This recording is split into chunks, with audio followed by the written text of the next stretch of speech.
নমস্কাৰ, welcome back to my YouTube channel Babu's Clicks. অষ্টম শ্ৰেণীৰ ছাত্ৰ-ছাত্ৰীসকল, তোমালোকৰ বাবে আজি বৰ্গ আৰু বৰ্গমূলৰ যিটো 6C আছে চেপ্টাৰ আছে, ইয়াৰে তোমালোকে কৈ থকা বাবে বহুদিন কৈ আছিলা। তো 8 নম্বৰটো দিবলৈ ওলাইছোঁ। ভিডিঅ'টো সম্পূৰ্ণকৈ আৰু মনোযোগেৰে চাবা। তো আহা আজিৰ ভিডিঅ'টো আমি আৰম্ভ কৰোঁ।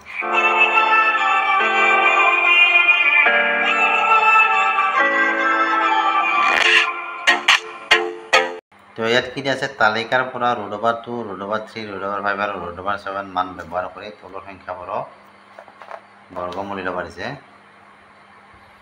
আৰু 3 স্থানলৈ তাৰমানে বৰ্গমূল উলিয়াব দিছে। তো খুব সহজ হয়, তালিকাৰ মানখিনি বহাই দিলে আমি এনচাৰটো ইয়াত উলিয়াব পাৰোঁ। তো ভিডিঅ'টো অলপ ভালদৰে চাবা, তেতিয়া তোমালোকে খুব সোনকালে বুজি পাবা। তো 1 নম্বৰটো দিয়া আছে 10 আমাৰ বৰ্গমূল উলিয়াব দিছে। তো আমি ইয়াক যদি এনেকৈ লিখোঁ √10, তেতিয়াহ'লে কি হ'ব ইপিনে আমি ইয়াক এনেকৈ ভাঙিব পাৰোঁ নে 2 × 5 এনেকৈ দিব পাৰোঁ। গতিকে 2 × 5 হ'লে কি হ'ল, √2 হ'ল ইনটু কি হ'ল, √5 হ'ল। এতিয়া √2 আৰু √5ৰ মানকেইটা আমি বহাই দিলে হ'ল। এইকেইটা মান, √2ৰ মান কি 1.414, √2 জেগাত আমি কি লিখিম 1.414 ইনটু √5ৰ মান কি এইটো। গতিকে √5ৰ জেগাত কি বহাই দিবা, এই মানটো 2.236।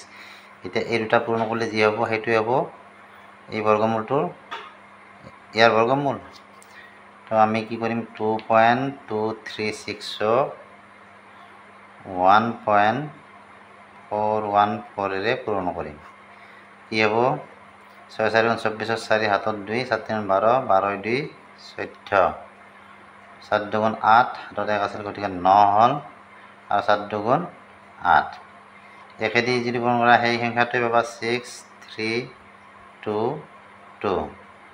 তাৰপিছত 4 দি পূৰণ কৰা আমি যি পাইছিলোঁ এইখিনি আকৌ বহাই দিয়া, ইয়াৰ পৰা বহাই দিয়া 4 4 9 8।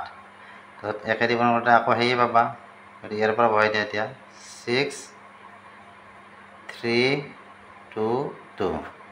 যোগ কৰা 4 হ'ল, 6 4 10 0, 9 3 12, 12 4 16, হাতত 1 আছিল 17, 8 2 10, 10 6 8 2 10, 10 10 কি হ'ব 20, হাতত 1 আছিল 21, 1 হাতত 2 থাকি দিবা, 9 2 11, 11 3 14, হাতত 2 16, 6 হাতত 1, 8 2 10 1 11, 2 1 3।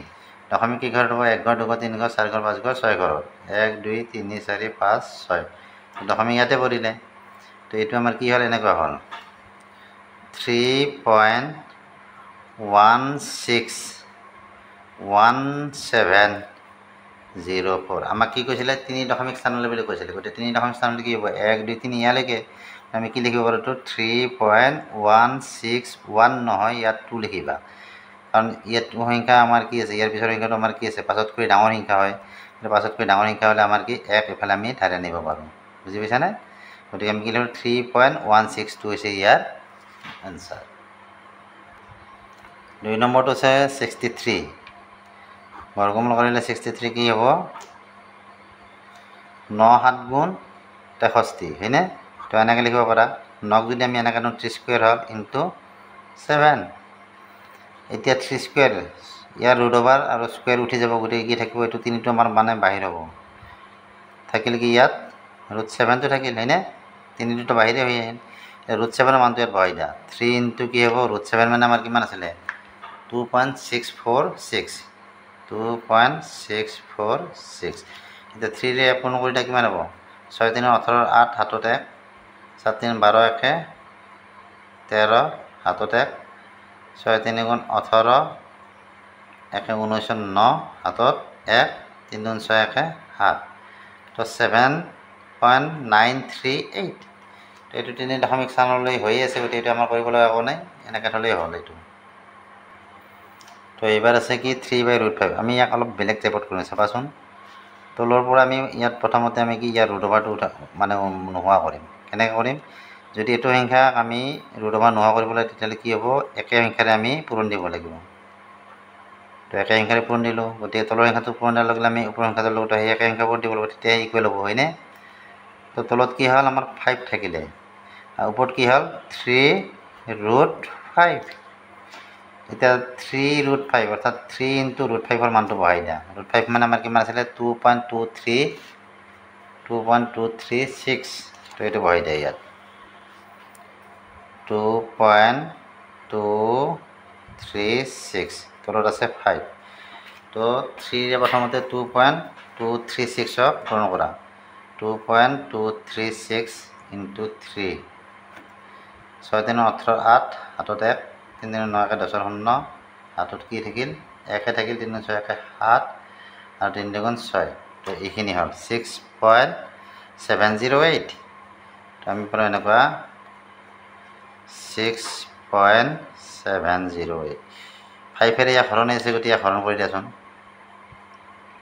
ইয়াক হৰণ কৰি দিলে কি হ'ব 5 5 6 একবাৰ গ'ল 5 1 নামিল হয়নে 4 বাৰ 5 গ'লে 1 থাকে গতিকে 7 নামিল দশমিকটো ওপৰত এইটো দশমিক আছে ইয়াত ওপৰত উঠি যাব 17 কেইবাৰ যাব 3 বাৰ যাব 5 3 15 হ'ল 2 হ'ল নামিল 0 20 হ'ল 5 4 20 এটো একো নাই 0 তলত 8 নামিল আকৌ একবাৰ গ'ল ইয়াত একবাৰ গ'লে কি হ'ব এইটো 5 হ'ব 18 পৰা 5 গ'লে কি থাকে 3 থাকে ইয়াত এটা 0 বহাই দিলোঁ 6 5 × 30 অৰ্থাৎ আমি কি পালোঁ ইয়াৰ হৰণফলটো পালোঁ 1.3416 এতিয়া যেহেতু 3 দশমিক স্থানলৈ দিছে গতিকে আমি এই 6 পৰা 1 এটা ইয়াত লৈ আহিম 1.342 কিয় আনিছোঁ পাছতকৈ ডাঙৰ সংখ্যাৰ কাৰণে আমি 1 এটা আনিব পাৰোঁ গতিকে কি হ'ল 1.342 ইয়াৰ এনচাৰ তো লাষ্ট 4 নম্বৰটো লৈছোঁ 2100 আছে ইয়াৰ আগতে প্ৰথমতে আমি কি উৎপাদকখিনি উলিয়াই ল'ম 2100 হ'লে কি হ'ব প্ৰথমতে 5 দিয়া 5 4 × 20 1 থাকিল 10 5 2 × 10 0 420 হ'ল আকৌ 5 4 5 8 × 40 20 20 হ'লে 4 বাৰ যাব এইবাৰ 2 দিয়া 2 7 2 × 8 2 2 × 4 আকৌ 2 দিয়া 21 2 × 42 এবাৰ 3 দিয়া 7 বাৰ যাব আমি কি পালোঁ আমি এনেকুৱা পালোঁ 2100 যদি আমি বৰ্গমূল চিন্তা এনেকৈ দিওঁ তেতিয়াহ'লে ইফালে কি হ'ব 5 × 5 গতিকে 5 স্কুৱেৰ লিখিব পাৰা 2 × 2 2 স্কুৱেৰ লিখিব পাৰা তাৰপিছত 3 × 7 5 স্কুৱেৰ 2 স্কুৱেৰ গতিকে স্কুৱেৰ ৰুটৰ উঠি যাব গতিকে কি থাকিব ইয়াত 5 আৰু 2 ওলাই আহিব 5 × 2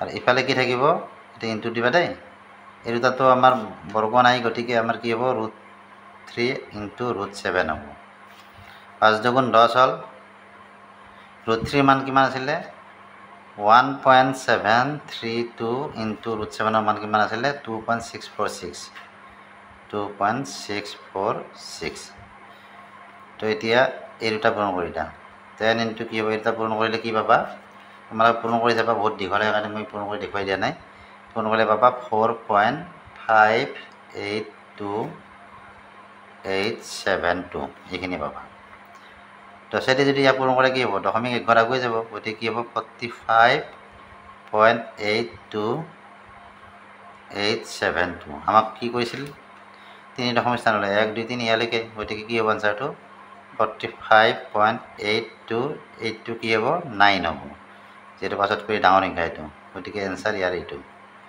এনেদৰে তোমালোকে উলিয়াব পাৰিবা তো এইখিনি আছিল ভিডিওটো চাই কেনে পালা জানো ভিডিওটো চাই ভাল লাগিলে ভিডিওটো লাইক কৰিবা চেনেলটো সাবস্ক্ৰাইব কৰিবা আজিলৈ আহিলোঁ বাই বাই থেংক ইউ